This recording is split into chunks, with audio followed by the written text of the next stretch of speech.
Juddmonte Royal Lodge. They're set in the stalls. And they're away, and Mildenberger getting the best of the break. Nelson maybe half a stride slow, but quickly recovers now to the far side of Mildenberger to dispute the early running, followed by Midnight Wild in the white headgear in third. Petrus on the far side of the claret-jacketed Roaring Lion. So racing through the first furlong and a half, Nelson on the far side of Mildenberger in this Juddmonte Royal Lodge. Midnight Wild a close-up third, then Roaring Lion defending an unbeaten record back in a share of fourth, with Petrus on the far side. Continuing down the Roaring Mile now and about to pass the 5 furlong marker. Mildenberger on the near side, maybe a nose ahead of Nelson. Mildenberger, James Doyle, Nelson, Ryan Moore. Midnight Wild, the rank outsider, breathing down their necks on the outside. Then Petrus and Roaring Lion. On their way now towards the final 3.5 furlongs. Mildenberger just shaken up in the lead. Nelson is just asked to go with the leader as well. Ryan Moore just pumping a little, followed by Midnight Wild. Roaring Lion still travels all right, and Petrus and Mildenberger now trying to stretch them out as they pass the bushes. Mildenberger by a half length to Nelson. Here comes Roaring Lion down the outside with a very potent looking challenge, and Roaring Lion quickening up. Nelson battling on. Mildenberger maybe just giving way as they head up the hill now, and it's on the near side Roaring Lion, far side Nelson. Mildenberger is rallying very gamely. Nelson far side, Roaring Lion shifting left, then Mildenberger as they race up to the line. Nelson is knuckling down, but on the near side Roaring Lion may just have grabbed it. Roaring Lion near side of Nelson in a thriller. Mildenberger, Petrus and Midnight Wild. He's the last one in, Cross-Batten. They're ready to go now, and they're off for the 2018 Betfred Dante Stakes. And immediately Merlin Magic off to a good start. Doesn't seem to want to go on those, restrained by Sylvester de Souza. Mildenberger on the outside comes through now and is the one that takes them towards the end of the first furlong. White Mocha is settling in second place. Cross-Batten on his outside, a little bit keen, followed then by Wells Fargo's Red Cap. Roaring Lion on the inside of him, pulling quite hard Merlin Magic, who's reined back into sixth place now. Nordic Lights, the one who's been quite well gambled on this morning. The Royal Blue of Godolphin is next, and the last two, the Aidan O'Brien pair, James Cook leading Zabriskie at the back of the field.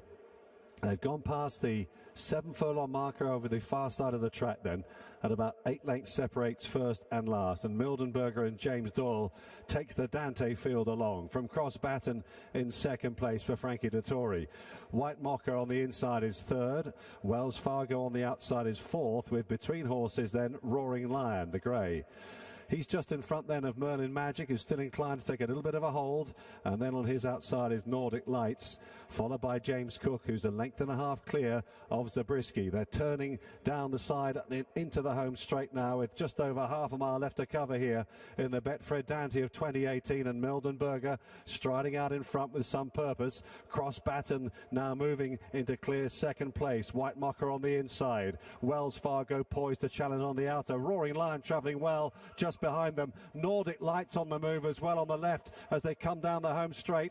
Up the inside, Mildenberger's trying to rally again together there with Merlin Magic and Zabriskie. James Cook a little bit outpaced but trying to stay on. Spread right across the course in the Dante. Who's going to assert? Roaring Lion splits the field and comes between them and quickens up in decent style. It's Roaring Lion inside the final furlong of the Dante, who's putting daylight between himself and his rivals. He's up by 3 to 4 lengths, just edging left-handed, but he's going to run out a really impressive winner of the Dante. Roaring Lion outclasses them. Mildenberger second, Zabriskie third, Merlin Magic in.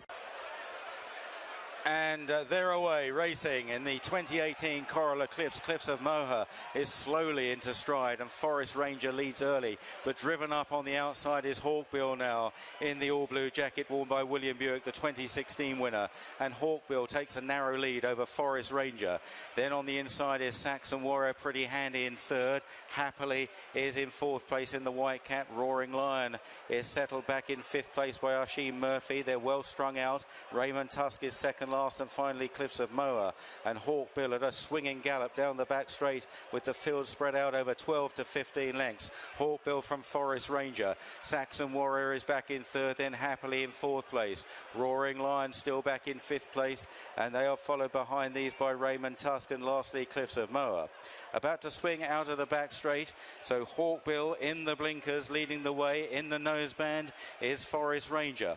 Third, purple cap Saxon Warrior. White cap fourth is Happily. Claret colours on the outside, Roaring Lion. Right up the inside in the light blue jacket is Raymond Tusk, and still at the back in the dark blue is Cliffs of Moher as the field begin to pack together, approaching the home turn with a half-mile left to cover in the 2018 Coral-Eclipse, and Hawkbill leads them in by a length to Forest Ranger in second. Saxon Warrior with every chance third on the outside, stalked by Happily. Roaring Lion coming widest in those claret colours, Wambashi Murphy, then Cliffs of Moher and Raymond Tusk. Hawkbill pressed by Forest Ranger. Saxon Warrior being shaken up. Roaring Lion travelling well on the outside, coming through with his challenge now as they enter the final quarter mile. Saxon Warrior might just get to the lead from on the far side Hawkbill. Here's Roaring Lion being driven hard as they race on to the final furlong up the hill. Saxon Warrior leads. Roaring Lion on the near side. Far side Hawkbill. Roaring Lion getting his head down, joining Saxon Warrior, racing up the hill towards the line. Roaring Lion near side. The Lion roars a Sandown, and he wins the Eclipse, wearing down old rival Saxon Warrior. Cliffs of Moher and Hawkbill chasing them home. First, number 6, Roaring Lion. Second, Juddmonte International. They're set and they're off and racing. This 47th running then of Juddmonte International. Saxon Warrior content to sit towards the back of the field. Thundering Blue has been dropped out, but it's Thunder Snow, the Dubai World Cup winner, in the hands of Christophe Soumillon, who leads the field along. Ben Battle racing together with Latrobe, and the meet in the sandwich there, Poet's Word, right up there as well, the favourite, followed by Roaring Lion, the grey, in the maroon colours of Qatar Racing, and Without Parole flanking him, the St James's Palace Stakes winner. Saxon Warrior and Thundering Blue at the back of the field, and a pretty reasonable pace being set as well as they go towards the 7 furlong marker on the far side. About 7 lengths between first and last. Thunder Snow from Latrobe in second, only about a neck between them. Racing in third, then the white cap of Ben Battle, Poet's Word, and James Doyle, the favourite, in fourth.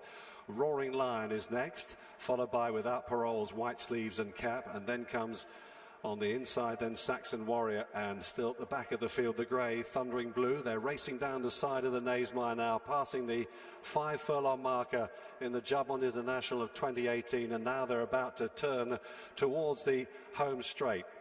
Thunder Snow leads them down towards the final half mile then. From Latrobe is just nudged along in second place. Third on the inside, Ben Battle.